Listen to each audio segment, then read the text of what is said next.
हमारे खानदान की परंपरा को अपनाना उसका फर्ज है, वरना वो यहाँ नहीं रह सकता।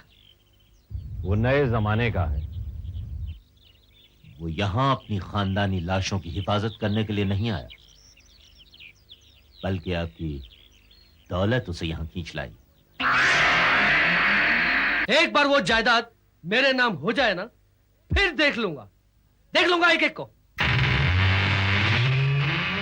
नहीं, नहीं, नहीं, नहीं, नहीं, नहीं, नहीं, कौन है? कौन है?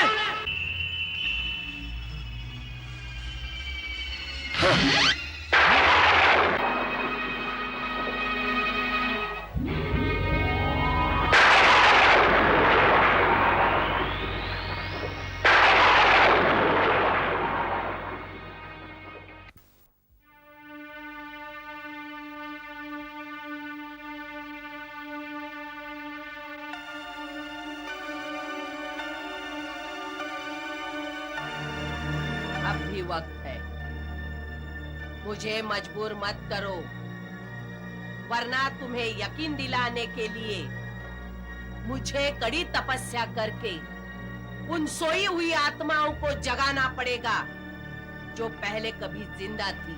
आंटी, आप क्या समझती हैं कि मैं इन ढकोसली बातों पर यकीन कर लूंगा? तुम इनकी विद्या को नहीं जानते, इसलिए ऐसी बातें कर रहे हो।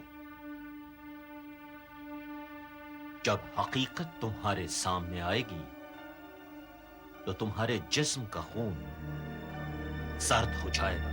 डॉक्टर आबू, जब तक मैं अपनी इन आंखों से न देख लूं, मुझे यकीन नहीं आएगा। मैं अभी इसी वक्त तुम्हें एक ऐसी आत्मा की झलक दिखाऊंगी जिसे देखकर तुम्हें मेरी बातों पर यकीन हो जाए।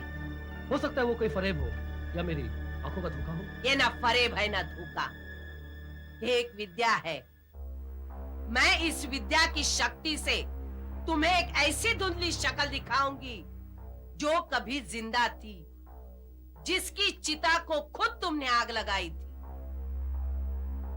हाँ, मैं रुक्मिणी की बात कर रही हूँ, मेरी मरी हुई बहन और तुम्हारी माँ।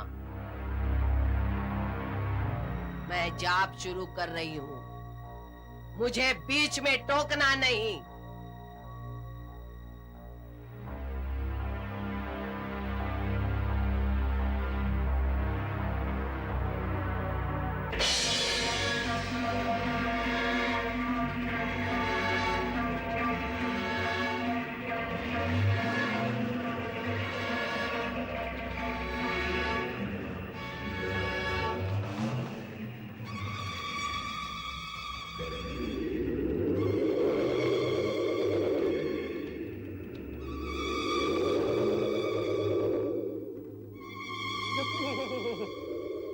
रुक्मिणी, तुम्हें मृत्यु लोक को छोड़कर इस लोक में आना होगा, अपनी झलक दिखानी होगी, तुम्हें प्रकट होना होगा,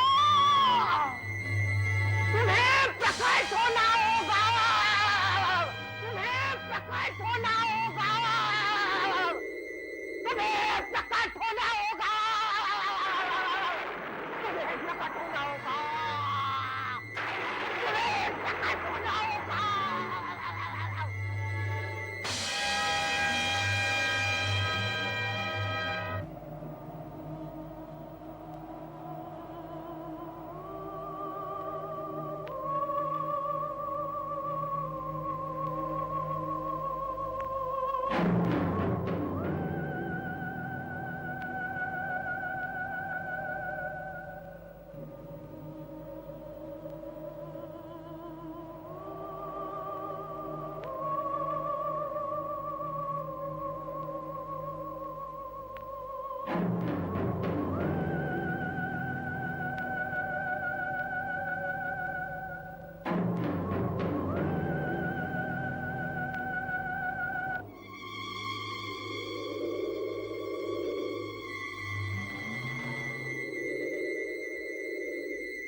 ठीक तो है ना?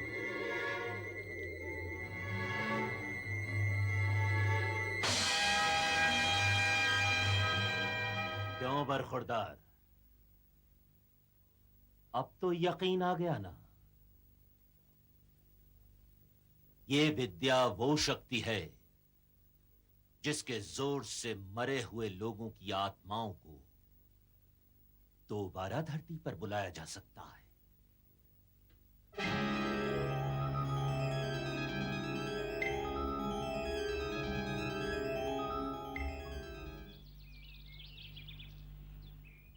कांटों के बीच उलझ कर रह गया हूं। ना ही मैं इन शैतानों के बीच रह सकता हूं और ना ही ये करोड़ की जायदाद छोड़कर जा सकता हूं। कुछ भी हो, मुझे हर हाल में दौलत हासिल करनी है। लेकिन दौलत तो इस बुढ़िया के मरने के बाद मेरे हाथ लगेगी और मैं उसकी मौत का इंतजार कब तक करूं? अब तो मेरे पास सिर्फ एक ही रास्ता है। मुझे उस बुढ़िया का काम तमाम करना होगा। लेकिन ये तो कत्ल है।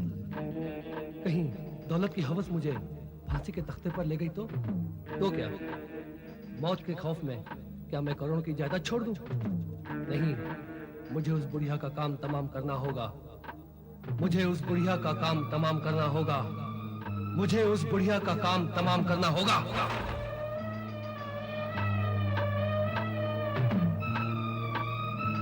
हाँ, मैं इस बुढ़िया का काम तमाम कर दूंगा। लुकास के मरने के बाद आज मैं पहली बार यहाँ सैर करने आई हूँ। जब वो जिंदा थे तो हम दोनों हर सुबह यहाँ सैर करने आते थे। लेकिन आप उदास क्यों होती हैं आंटी? आपका ये बेटा है ना आपके साथ। मैं आपको अंकल लुकास की कमी का एहसास कभी नहीं होने दूंगा और रोज सुबह आपको मैं सैर कराने लाऊंगा। मुझे तुमसे यही उम्मीद थी पृथ्वी। मुझे पता था एक न एक दिन तुम्हें मेरी बातों का एहसास जरूर हो जाएगा। आखिर वो तो हमारा ही खून। अब मैं आपके सारे अरमान पूरे करूंगा आंटी। आंटी, आइए उस ऊंचाई से नजारा करते हैं। मैं देखना चाहता हूं ऊंचाई से जिंदगी कैसी लगती है। चलिए आंटी।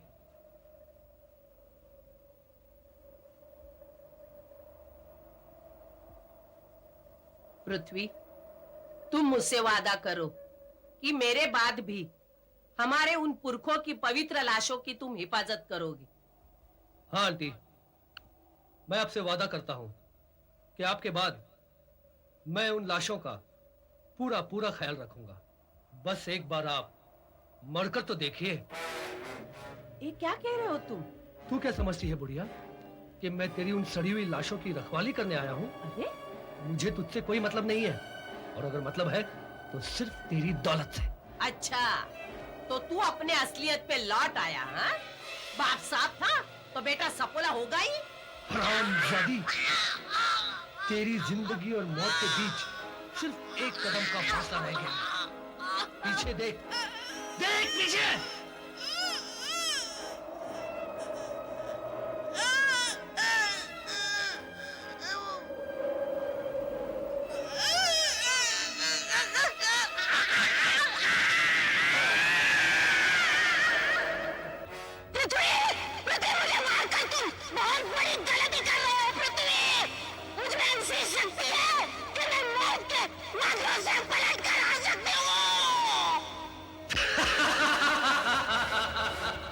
अब तू कभी वापस नहीं आ सकती दुनिया। नीचे मौत की खाई है और ऊपर का फरिश्ता। अब मरने के लिए तैयार हो जा। मैं तुमसे अपनी मौत का इंतकाम जरूर लूंगी। छोड़ूंगी नहीं तुम्हें, छोड़ूंगी नहीं तुम्हें। Die you bitch!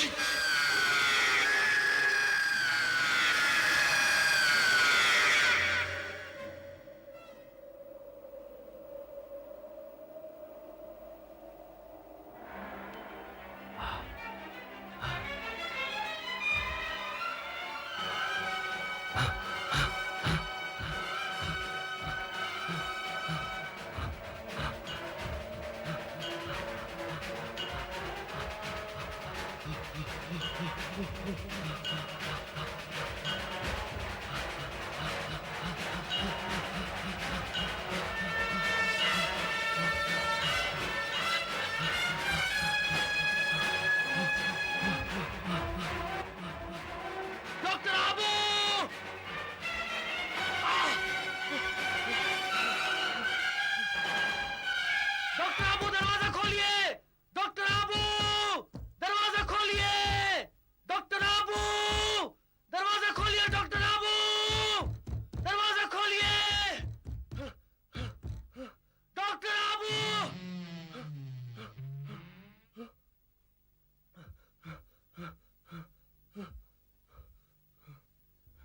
बात क्या है? इतने परेशान क्यों हो? मैडम कहाँ हैं? डॉक्टर आबू हमने सो गया डॉक्टर आबू। मैं आंटी को वहां पहाड़ी पर सैर कराने ले गया था। वहां काफी कोहरा था। मेरे मना करने पर भी आंटी मेरी बात नहीं मानी और देखते देखते वो खाई में गिर गई। डॉक्टर आबू वो खाई में गिर गई। मैं देखता रह गया, वो खाई में गिर गई। मैं कुछ नहीं कर सका। मैडम, मैं पागलों की तरह लोगों को मदद के लिए पुकारता रहा, लेकिन कोई भी मेरी मदद के लिए नहीं आया। कोई नहीं आया। डॉक्टर आबू, आंटी की चीखें मेरी कानों में अभी भी गूंज रही है। अभी भी गूंज रही है।